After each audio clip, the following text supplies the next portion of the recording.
বেগুনটা আজকে মেহমান চলে আসছে আমাদের বাসায়। দুলা ভাই, শিল্পী আপু, ঈশান, ইলাফ। ইলাফ, জি কি অবস্থা? আলহামদুলিল্লাহ। সব ঠিকঠাক আছে? কিছু লাগবে? কিছু লাগবে না? না আমি নিজে নিব। ইলাফ আজকে অনেক খুশি। ঈশান, কি অবস্থা? কি খাবা? কি নিবা? সবই নিয়ে ফেলেছি, আমার খাওয়া শেষ। সব শেষ?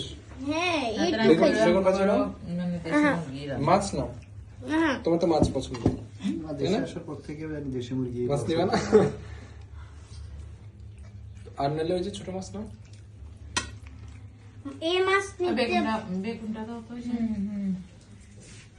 খাবার চলতেছে এই পর্যন্তই। একটা মাছ দিই।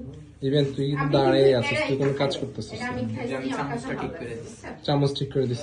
দে ওই যে পোলাও শেষ। মামা সবচেয়ে বড় কাজ করতেছে। কি পোলাও শেষ হয়ে পোলাও দে।